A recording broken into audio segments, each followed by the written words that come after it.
చూస్తే ఇదివరకు సుజనా చౌదరి, సీఎం రమేష్ వీళ్ళిద్దరూ కూడా బీజేపీని తాట తీస్తానని చెప్పిన వాళ్ళే. తర్వాత అందులో వీళ్ళిద్దరి మీద కేసులు అప్పుడు ఇబ్బంది పెట్టినవి ఉన్నాయి. తర్వాత వచ్చేటప్పటికి బీజేపీలో చేరిన తర్వాత అసలు నా మీద ఒక్క కేసు లేదని సీఎం రమేష్ తేల్చి చెప్పేశాడు.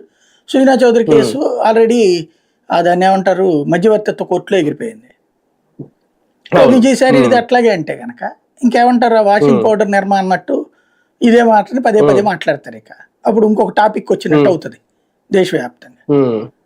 అది కూడా వైసీపీ భవిష్యత్తుకో లేదంటే జగన్ రాజకీయ భవిష్యత్తుకో ఇప్పుడు ఇదొక లిక్కర్ స్కామ్ అనేది ఒక పెద్ద పెను ప్రమాదంగా మారే అవకాశం ఉంటుంది. దీన్ని నార్మల్ గానే చూడాలి.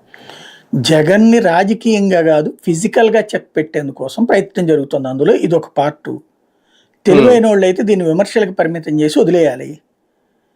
లేదు అరెస్ట్ చేస్తే ఏమవుతుందంటే, ఇప్పుడు జగన్ ని 16 నెలలు జైల్లో పెట్టారన్నటువంటి ప్రతీకారం జగన్ తీర్చుకున్నాడు క్రిందటిసారి చంద్రబాబు మీదన.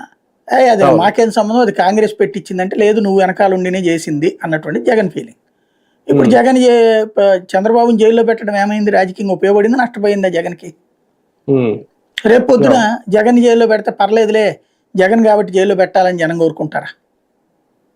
అదే కదా, అది భవిష్యత్ చర్చకు వస్తుంది కదా. అదే కదా, రైట్ రైట్. చూద్దాం. మొత్తానికి రాజ్ కసిరెడ్డి అయితే అరెస్ట్ అయ్యారు, విచారణ అయితే జరుగుతోంది.